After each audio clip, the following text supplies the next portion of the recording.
कल अक्षय तृतीया है, कुंभ की परिसमाप्ति 14 अप्रैल 2021 से 14 मई 2021 तक हरिद्वार कुंभ का योग बनता था, जो हो रहा है। कुंभ इन लोगों के आधार्मिक कृत्य के चलते पूरी फ्लॉप हुआ। तथाकथित धार्मिकों की धर्म की जो पाखंडपंड है उसके चलते भी कुंभ समाप्त हुआ। अभी पूरा देश में हाहाकार मचा हुआ है। कहा जाता है कि 1918 में भी इसी टाइप के लोग हुआ था। भारत में करीब 2 करोड़ लोग मरे थे और गंगा किनारे जो था सबसे पटा हुआ रहता था। जो स्थिति अभी हो गया है, जैसा कि खबर आ रही है, इसके अनुसार गंगा किनारे सब भरे पड़े हैं, जलाने की कोई व्यवस्था नहीं है। और तो ये अफरा तफरी मची हुई है।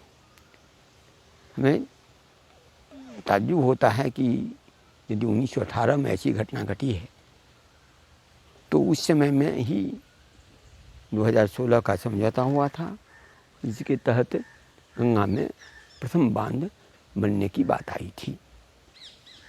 उसके बाद गंगा पे बांध बने और एक से एक आपदाएं आ रही हैं। केदार घाटी आपदा हुई, वैसे उत्तराखंड में तो प्रतिदिन आपदाएं ही आपदाएं हैं।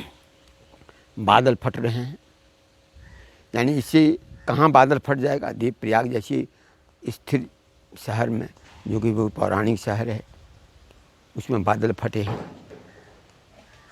ITI का बिल्डिंग पूरा नष्ट हो गया है, बहुत सी दुकान नष्ट हो गए हैं। अब ये कहाँ बादल फट जाएगा, कौन उसमें समा जाएगा, ये उत्तराखंड में कहना कठिन है। तो इस तरह से उत्तराखंड एक ऐसा राज्य हो गया है जो अपने अधार्मिक कृत्य के चलते नष्ट हो रहा है। उत्तराखंड देवभूमि है, यहाँ देवताओं का प्राकट्य है। उस देवताओं के प्राकट्य को यदि ये अपने अधार्मिक कृत्य के द्वारा उन पर आघात करेगा तो उत्तराखंड सबसे ज़्यादा प्रभावित होगा। और चूँकि यह भारत आर्यावर्त का एक शीर्ष क्षेत्र है, इसलिए इसे पूरा भारतवर्ष प्रभावित होगा। एक समय की बात होती थी, पहले जब कोई ऐसी आपदाएं आती थी तो लोग धर्म की ओर उन्मुख होता था, देवता की ओर उन्मुख होता था।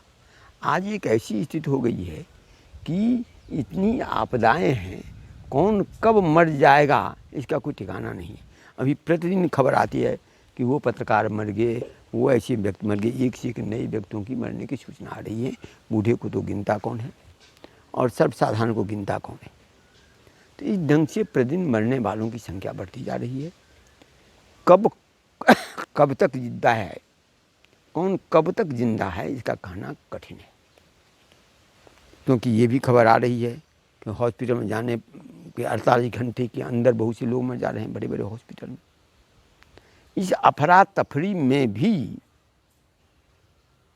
गंगा जैसी नदी में सब जगह बंदी है, और गंगा की खनन की जो बंदी का आदेश भी हो गया है, उस पर ये श्री रविशंकर और पता नहीं तीरथ सिंह रावत की क्या सोच करके यहाँ आए थे, कुछ समझ में नहीं आ रहा है। त्रिवेंद्र सिंह रावत का भी लगता है नाक कान काटेंगे, क्योंकि अब जब आदेश है तो आदेश के तहत ये बंद क्यों नहीं करा रहे हैं, प्रेशर को दूर क्यों नहीं करा रहे हैं। और कल ही जो पेपर में आया है कि अफरा तफरी लूट मची हुई है। तो इस ढंग से ये लोग धर्म को नष्ट कर देंगे तो आपदा आएगी। और उत्तराखंड इतना अस्थिर राज्य हो गया है कि शायद कौन सा ऐसा दिन है जिसमें बस न पलटती हो, बोलेरो न पलटती हो, ऊपर से पत्थर न गिरता हो, बादल न फटता हो। और इसमें ये लोग अपना ये लूट रहे हैं, नाना प्रकार की बातें कर रहे हैं। तो हम बार बार कह रहे हैं कि विज्ञान अपना काम करे, लेकिन वैज्ञानिकों की दौरा को हम देख लिए हैं। अभी वैक्सीन की भी बात आती है तो ये वैज्ञानिकों को ये नहीं पता है अभी तक कि वैक्सीन जो हम दे रहे हैं, इस वैक्सीन का प्रभाव कितने दिन तक पड़ेगा।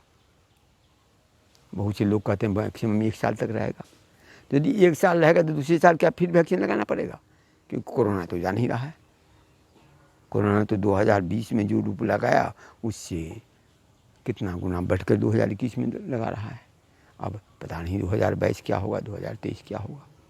तो इस ढंग से इस अनिश्चित माहौल में जब मृत्यु लोगों को सन्निकट दिखाई पड़े तो उस समय में एकमात्र आस्था जो भगवान पर है, अपने अंतरात्मा ईश्वर पर जो समर्पण है, उस पर यदि लोग जाएगा तो बच सकता है, अन्यथा मुश्किल है।